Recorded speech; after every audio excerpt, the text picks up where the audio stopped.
it was really kind of a shock for me that I had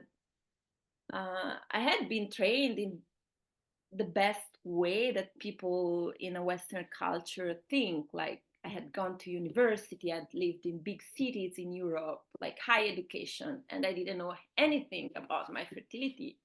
Welcome to Cycle Wisdom Chats. And on this video podcast, we are going to explore all things fertility awareness, hormonal health, womb care, and so much more with our guest. I'm excited to introduce my guest, Beatrice Barbieri, who is based in Tuscany, Italy. And we know each other because we graduated from our fertility awareness program in 2020. And we have been virtual pen pals since then, virtual best friends since then. And both of us are really passionate about bringing fertility awareness to our countries. She's a passionate researcher and experimenter of nature and permaculture, of the body, of the movement, and of the mind. And she finds the intersection of fertility awareness between all of these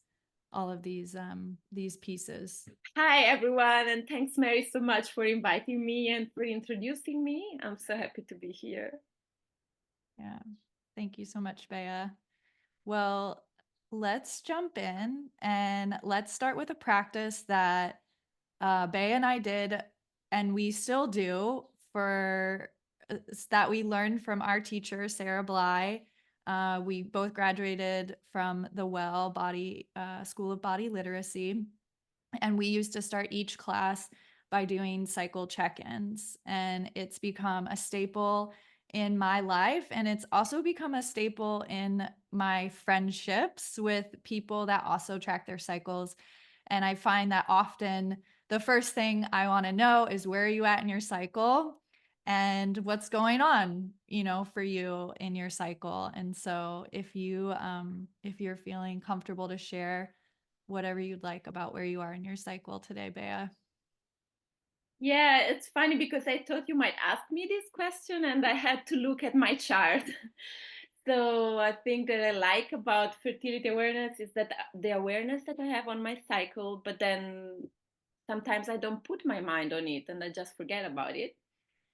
And I'm on day 5 of my cycle. Of course, I knew that I just finished bleeding, but I couldn't remember day 5 or day 6. Maybe I'm on day 5 and I just finished my bleeding.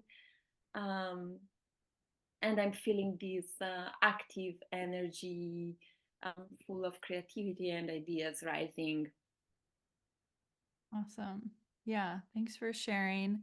Um, it gives me a good sense of like where your energy is and maybe what questions I want to ask you next. So, I'll share with you too. I am on cycle day 2, so I am sort of deep in my bleeding right now, and what that looks like for me is that I might be a little bit spacey. I might have a little bit difficulty with time and showing up on time for things. Um, and yeah, but overall I feel really good, and I feel really good to be like in this new part of my cycle. Like it feels really good to be letting go of what I created in this last cycle and to be sort of starting this new cycle. So yeah, my body's feeling pretty good. I I do have like my cramps are a little bit more active this bleed, but I think it's because I drank a little bit more alcohol in the last cycle because I was visiting some friends and had a few more drinks than I regularly do. Um, but yeah, overall I'm feeling good. Great. Yeah. Well, let's chat next about like what brought you to fertility awareness. I'm just so curious like about how everybody comes into their own sort of fertility awareness journey, and I'd love for you to talk about what that was like for you and what led you to wanting to become a teacher. Yeah. Yeah, it's a personal story. It started some years ago, I think 8 or 9 years ago. I found myself, I was in a stable relationship, in a stable partnership. Um, and yeah, I was probably on day 5 of my cycle as I am now back then. And I still was bleeding just a little bit. And my partner at that time, when we were making love, he came inside me, and he didn't, because he thought like, um, yeah, it's interesting how sometimes even couples that are together haven't spoken certain details of their Mhm. uh, contraceptive intention or they believe around the cycle. And he just thought it's a common misconception. um, it's not true, but some people believe that they can't get pregnant while they are bleeding, and so he came inside me without asking me. And I didn't knew much about it either, but I knew this, that a friend of mine got pregnant on day 5 of her cycle, and she just had a baby, so I knew that. And I freaked out because it was not my intention to get pregnant at that moment. Yeah, and so what did I do? I mean, um I had taken the day after pill in the past, and it seems like the only option. But was I felt a strong no from my body, and I Mhm. had taken it in the past, and it had been an hormonal bomb. So I really wanted to avoid it, and yeah, I was already a lot into um, natural lifestyle, like eating well and taking care of my body. So why should I take a hormonal bomb? I don't want that. And so I was researching desperately online, and I can't remember the path that I followed or what I Googled, but I came across fertility awareness. And interestingly enough, so as you have understood, I'm from Italy, I live in Italy. Um, but I found results in English. And in fact, fertility awareness, it's much more widespread in the English language than in Italian. And I remember that I found the Fertility Friday podcast, which is a famous podcast around the topic. And yeah, I found out that um, fertility, it's not something abstract. Like there are information about how our cycles work and when we are fertile and when not.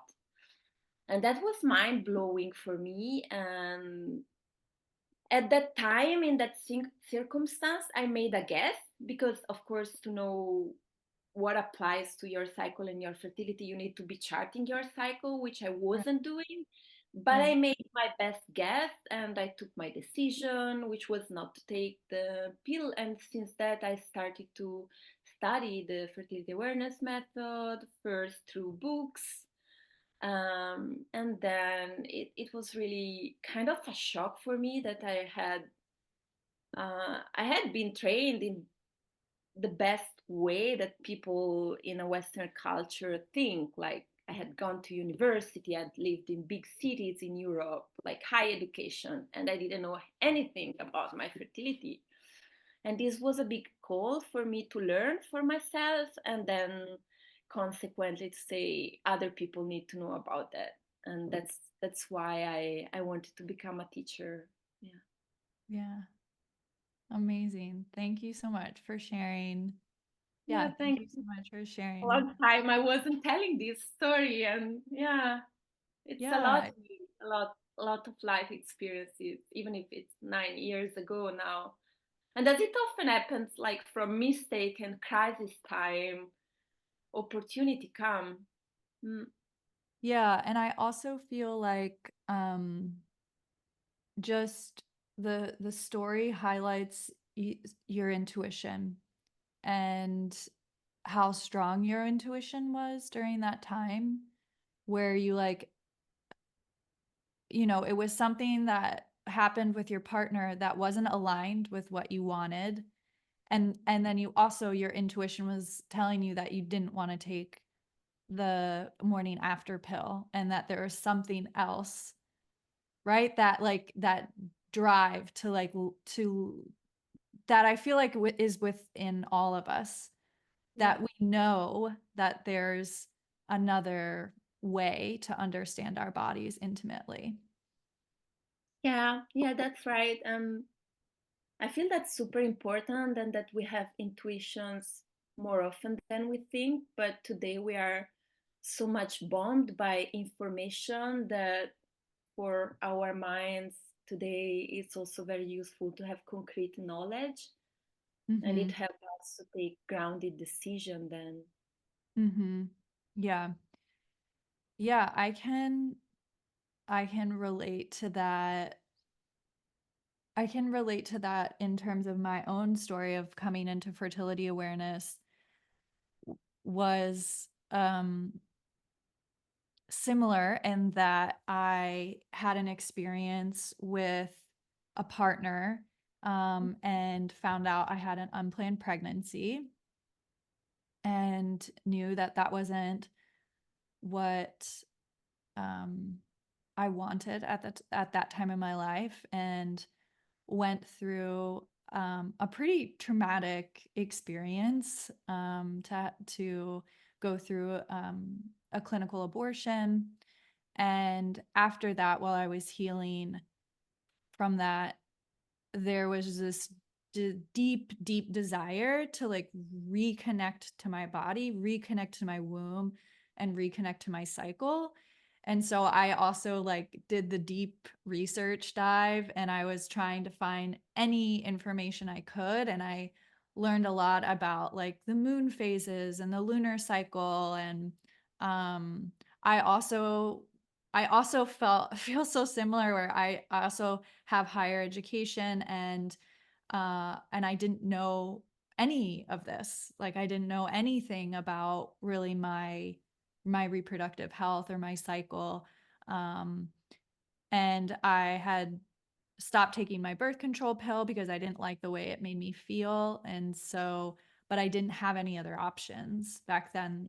Um, there wasn't like the gel or Phexxi or any sort of other non-hormonal options. It was like withdrawal and condoms.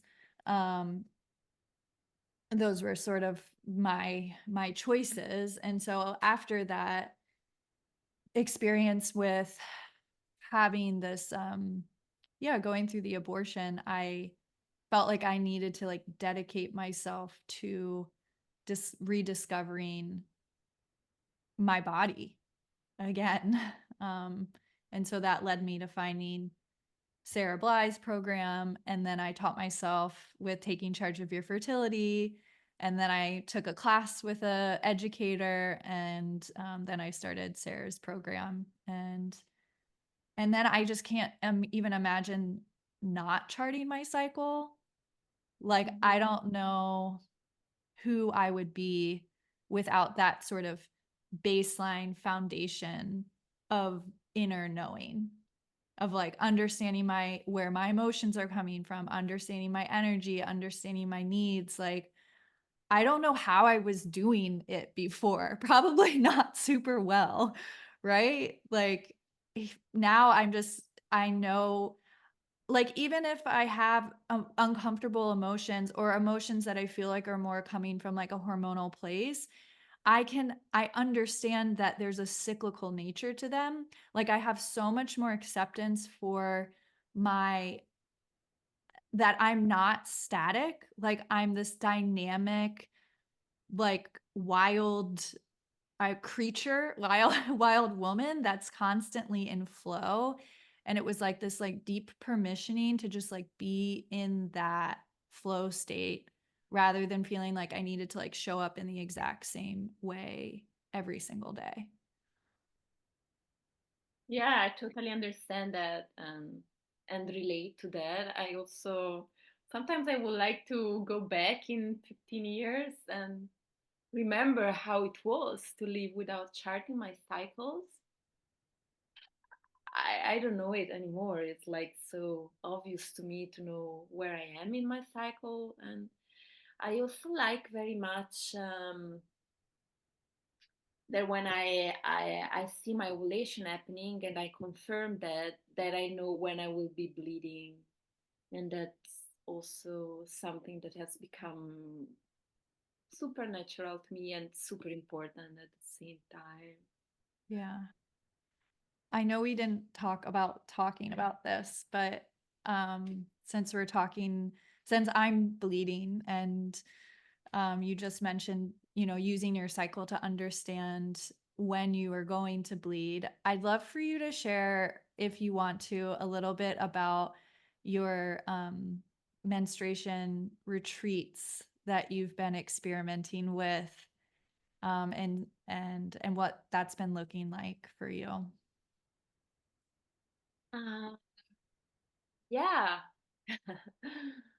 Yeah, it's a topic that I am very much researching for myself and experiencing. So I haven't intellectualized that so much. I haven't talked so much. Um, but basically, I've had the chance in the past too, even before starting to chart.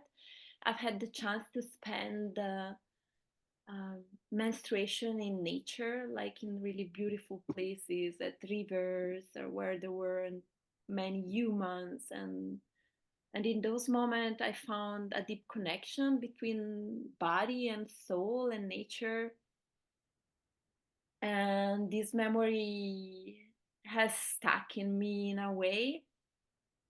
And more recently, um,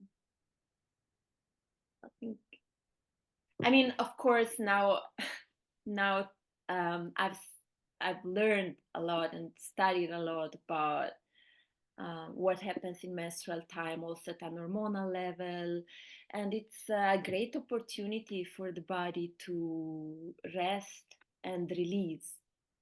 And I think this should be basic information for everyone. And this can mean very different things. And it has meant different things to me. Like, for example, I really try one thing that I really try and I appreciate is like to be very flexible and not to become obsessed, because that can be a risk. Like every menstruation needs to be a time of awakening. And You've been taking retreat time out and really intentionally turning off the lights, turning off the screens, and even just for a day or two, just being with yourself.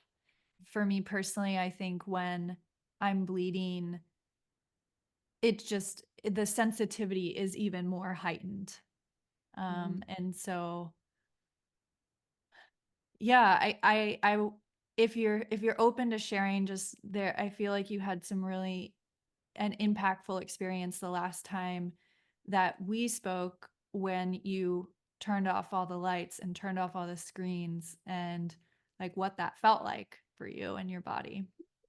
It was I really like it because it was a very spontaneous call. It's not something that came from my mind, from my cognitive mind. I said, oh, okay, I should rest at menstruation, so I need to turn off. No, it was like something really, I can't stand this light anymore, and I was turning off the light and lighting the candles, and then I just was offline for one day or for 2 days, and it felt like at first that okay, I will do it just for a couple of hours, but then it was like, oh, it feels so good, and it was becoming more and more.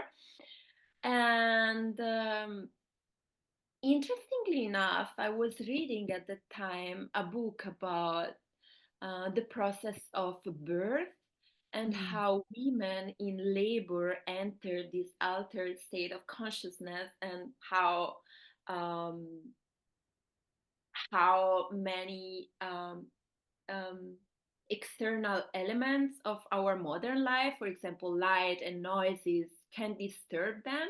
And I could totally relate to that with my bleeding, on, of course, on a smaller scale, because, like, Sure.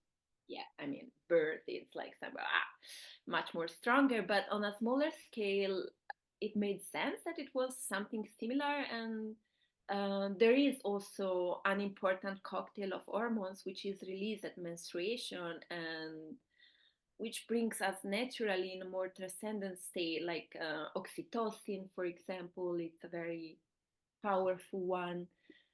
And yeah, and I've also had, as you know, I've also had experience in meditation, in particular Buddhist meditation and Vipassana meditation.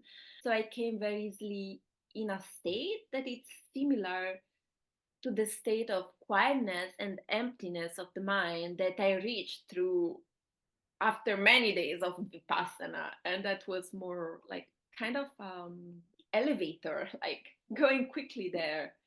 But it Mhm. wasn't easy. It wasn't easy to let go and allow myself to do that. Mhm. Yeah, it wasn't easy to like to surrender to this state. And I had kind of question, what am I doing, and what happens if I disappear for one day? And yeah, gain clarity about like some issues that I was having at the time. Like the important things stood out without without the effort without the effort of getting the answers, but the Yeah. answers were coming. And I just want to say that it was a personal experience,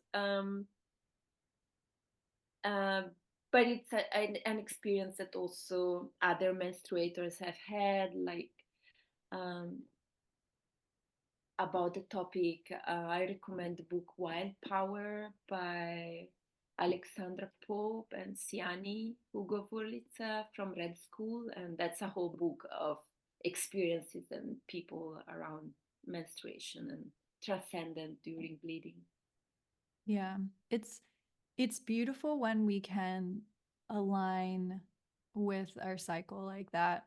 And I feel I feel similar in that I get answers to questions that I've been asking like for my whole cycle or for years when when I enter into that space of release during when I'm bleeding, things just like effortlessly come to me when I'm like quiet Mhm. and I don't have the like distractions of a lot of estrogen in my system. And we, so Bea and I just went to one of our other colleagues' class on conscious menopause, and I loved Virginia Blue. She's phenomenal, and we love her so much and support her Mhm. work.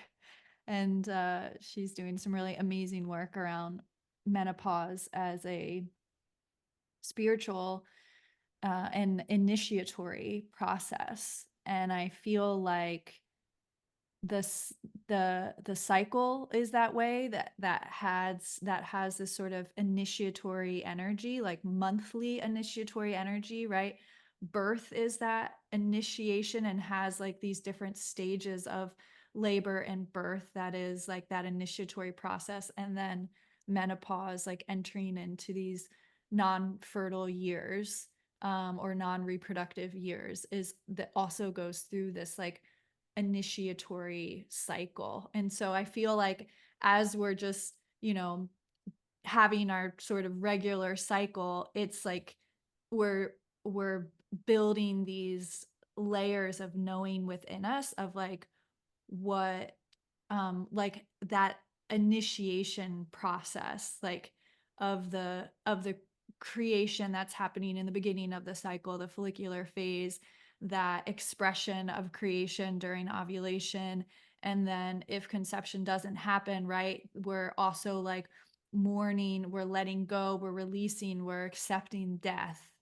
And the bleeding is sort of that final release and letting go, and that sort of can lead to transcendent states of being, because we're at that sort of completion part of creation. And it's just is so beautiful, I think, when we can take a step back and look at it from from that perspective, and that can like allow us to accept the challenges that come in each part of that of our cycle and each part of that initiation. Yeah, yeah. And I just want to add to that that um,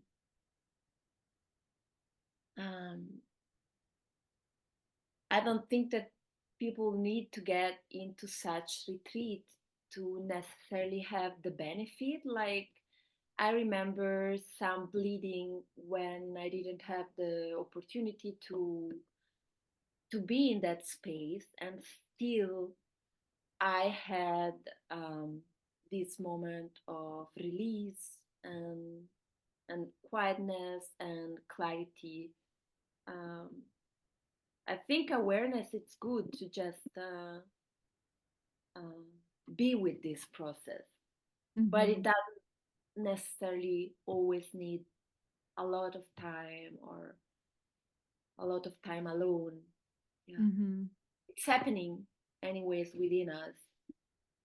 Right. Right. And it's going to happen regardless of whether or not we Yeah, attune to it.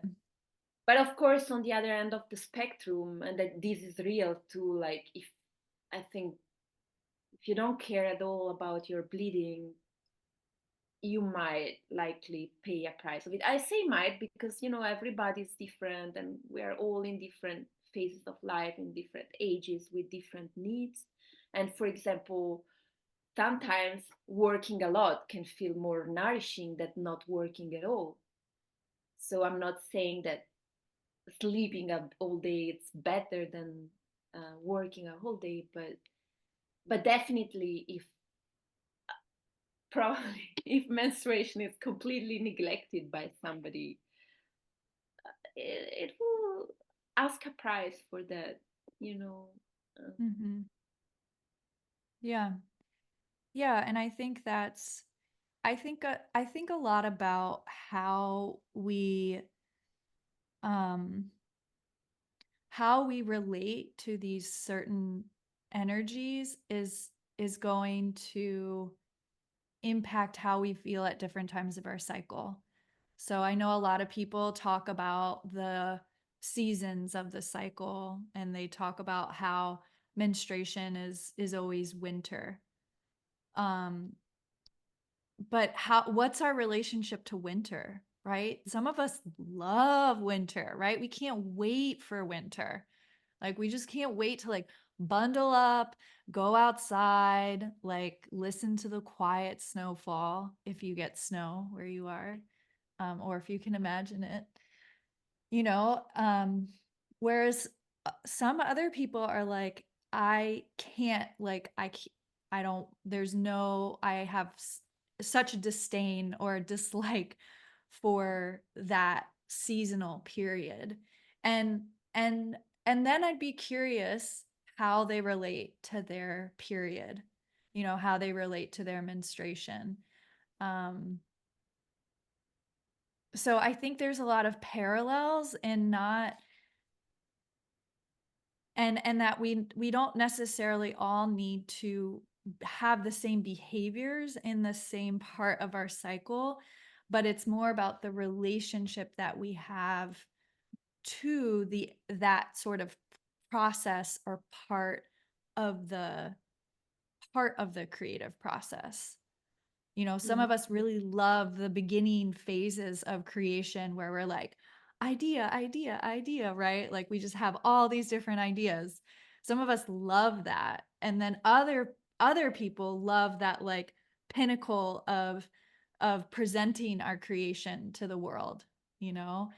And other people are like, that part is like the most nerve-wracking part, is like presenting, or is they're birthing their creation. And so I think it's like more around how we relate to these different energies that's also going to be reflected to us in our relationship to our cycle. When you were talking, three new ideas came to my mind. Like, I was thinking about the different kind of winter that you can have, and like a winter day can be like a rainy day at home with a cup of tea, or it can be a sunny day playing in the snow and having fun. Yeah. Yeah, I love all these kind of nuances. Hmm. For people that are interested in learning more about their cycles, for people that are interested in maybe even charting their cycle for fertility awareness, like what, like where do we start? Because I feel like there's so much information out there.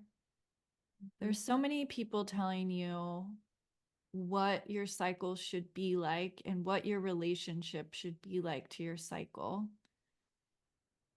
It's like how do we support people that are sort of coming into this for the first time?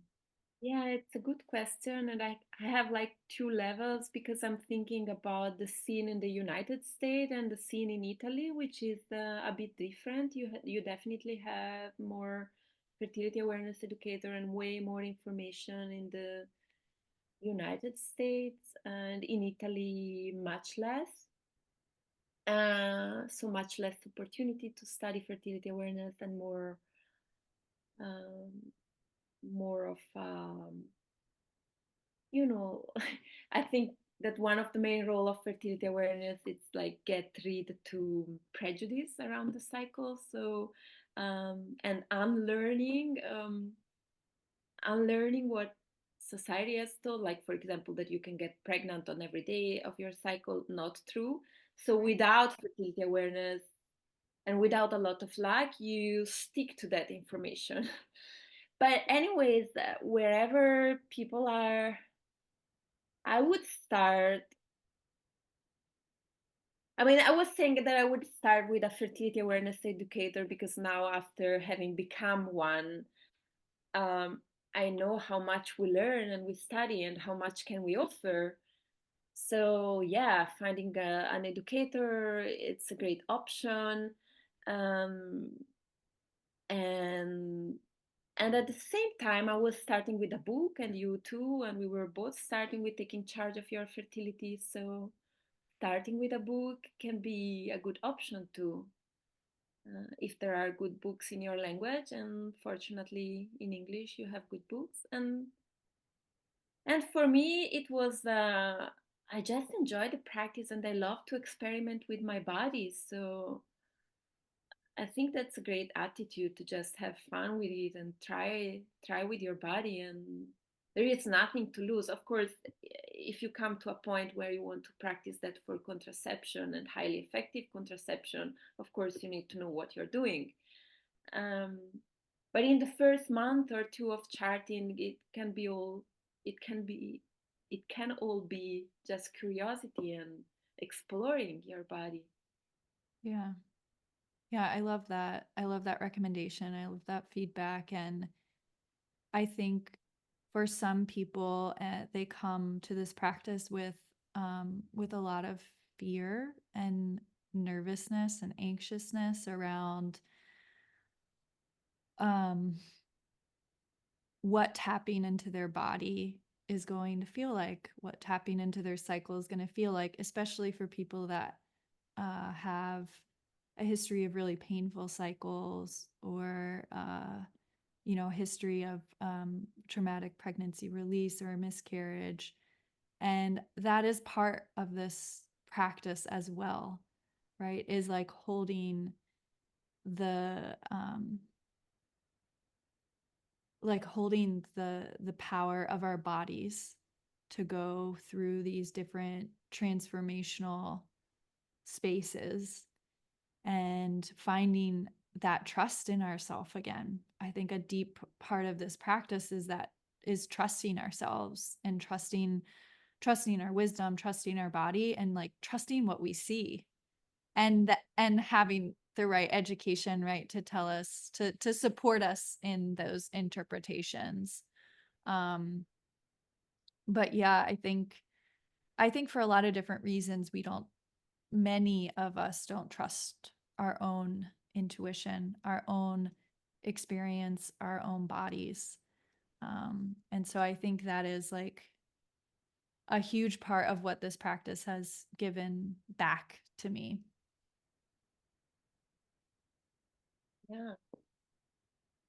Yeah, I understand that. I think that's very precious, and the practice can offer a lot under this regard, Yeah. because you're constantly confronting with what your body does and making one step to trust it, but you also have you also have some confirmation in a way that allow you to trust more and to build your trust. Yeah. Yeah, the having a chart and then having like making like being like, "Oh, I think this is when I ovulated." And then being able to confirm that and like validating the experiences I was having, like the sensations, the awareness, like that has also been really powerful in um like yeah, every time I make a observation and it's accurate, it's like reinforcing that trust and reinforcing my own wisdom and reinforcing that like I'm really the expert of my body. And every once in a while, in my experience, there might be a cycle which is a bit confusing and you can't make sense of. Um, but that's part of the game of life, you know, and it's a great teaching that nothing is perfect. Um, yeah, or sometimes things make sense after a while. Yeah. Yeah. Absolutely. Yeah. We as educators, we still and I will probably always have until I stop bleeding cycles where I'm like, hmm, that was interesting. Or like, oh, I wasn't expecting that. Or like, oh, I don't quite understand why that happened. Yeah. But yeah, it is part of like opening ourselves up to the messiness of our beautiful human existence. Well, thank you so much, Bea, for joining me today. I can put your email address in the description notes if people want to reach out to you to get some more information about working with you. And I would love for you to say the name of your business in Yeah. Italian and in English for us. The name of my business is Cicli Saggi, Fertilità Consapevole, which means Fertilità Consapevole is fertility awareness, and Cicli Saggi means wise cycles. And funnily enough, me and Mary found out separately. We ended up with a similar name, right? Because you are cycle wisdom. Mhm. Yeah, but there is some wisdom in the cycle, so that's why we were both attracted to this name. Amazing. Well, thank you so much for being here with me. And if you've received value from this conversation, please hit the like button. And if you have any questions for me or Bea, you can put it in the comment sections and I'll be sure to get to them. So Thank you, Mary, for having me, and goodbye, everyone.